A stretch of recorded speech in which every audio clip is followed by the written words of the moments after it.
Six Nations is here. International rugby is back.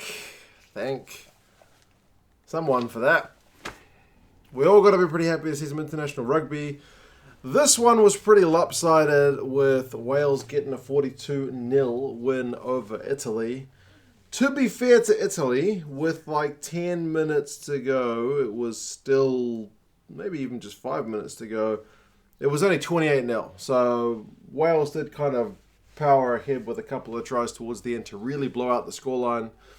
But if you're looking at the Wales performance, they were never really threatened a whole heck of a lot. So I'll go over some of the game, some of kind of the key events, some of the stats. And if you guys haven't seen it, if you are in the UK, you can just jump on the iPlayer and watch it there for the next 29 days. If you're not in the UK, I'll show you how you can watch it at the end. But anyway, Wales, Italy. It starts off with a bigger penalty pretty early. Maybe Wales have gotten like 20 plus phases, so it's 3-0 early. Both wingers actually, like both sides' wingers had a couple of wee runs early, so they were both sides looking a little bit dangerous. Even the Italians, despite the 0, were looking slightly threatening early. Bigger kicked another penalty on like 10 minutes. McNichol went off for an HIA, got kicked in the head by one of his teammates, which is unfortunate. A bit of a blood nose. He did come back on within the 10 minutes or whatever it is, so that was kind of a good news thing, because I noticed in the other game we had a few people go off with some pretty serious concussions. 16 minutes, Berger gets another one, so it's 9-0 early on. It's looking pretty much all Wales at that point. And then down the left wing, it's that man, Adams, Josh Adams. He is phenomenal. Would you believe, when I picked him in my like team of the World Cup or whatever, I didn't really respond to the comments in that video, but some people were giving him grief, like, he can't pick him. You got to pick somebody else. Come on, man. The guy is amazing. They checked his feet to make sure they weren't in touch, but they were in the air. Trial was all good. They did miss the conversion, so that made it 14-0. That's when McNichol came back from his HIA. 29 minutes, it's Adams again, or 30 minutes, he gets another one. And that one is probably the try of the game if you look at Bigger's pass between his legs. Like, Bigger just gets the ball, chucks it between his legs out the back, and Adams is there to get it, so that's kind of about the setup. The between the legs move puts the winger, who was kind of starting to bite in, puts him in two minds, so that gives Adams that little bit of extra space to canter over for the try. So 21-0. Italy did have a chance before half-time, and I wrote down before there was the result of it, they need to take this because they've been under the pump for most of the first half. And sure enough, Wales just stopped them all, and that was half-time. So yeah, it was 21-0 at halftime. Exactly the half number of points that would be scored by Wales in the entire game. So, halftime stats: possession, 55% Wales; territory, 69% Wales. They were really, really dominating. Second half, Italy did have a penalty. It was close to the Welsh line. It was in the centre of the field. It was an easy 3 if they wanted it, but they're 21 points down. So sensibly, they go for a scrum. And to be fair, kind of like in the Scottish losing effort, if there's one thing you take from this game as an Italian fan, is that the scrum did win a few penalties. I think more so than the Welsh scrum did. I noticed like 2 or 3 times when Italy won scrum penalties against Wales. So maybe if you're a Welsh fan, that's one area of concern. But Italy took the scrum and Wales just won a penalty on defence. Like, I know Sean Edwards is gone, but that Welsh defence still looks the business. Whether that's the Italian attack not doing what it should, it's going to be time to tell whether that one is true or not. But either way, the Welsh defence was holding rock solid. 59 minutes, Tompkins gets his try on debut. It's from turnover ball. On turnover ball, those guys did look really dangerous, did the Welsh. He put the hammer down. He did a bit of a weaving run. He fooled Minozzi, all ends up, and that was 28-0. So they were still one shy of the bonus point. It looked like they had it on 62 points. George North went over for his what would have been his 40th try.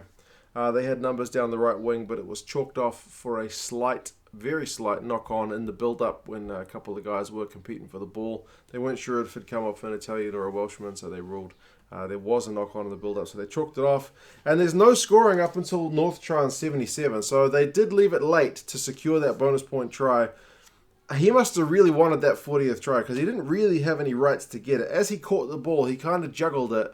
So I would have thought, go to ground, you've done well just to not drop that ball, let alone go for the try. But Alan Wynne-Jones got him behind him, pushed him over, and he goes over for the try. It's a pretty amazing one.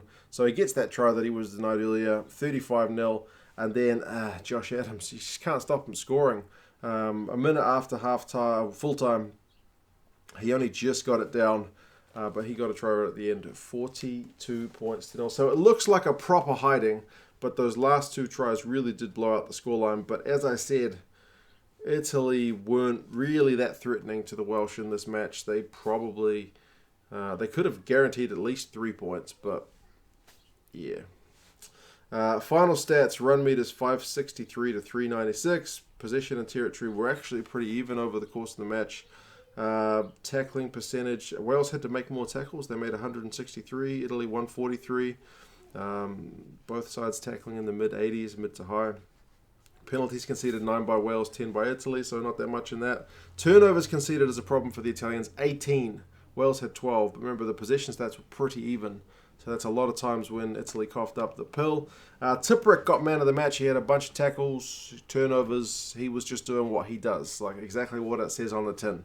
So that's what you get, exactly what you expect from him. So they awarded that right before Josh Adams got his try. Maybe if he gets that try 5 minutes earlier, he gets man of the match. But either way, it's nice to see a gritty forward get it for those tackles and turnovers rather than the flashy winger, I guess, for a change.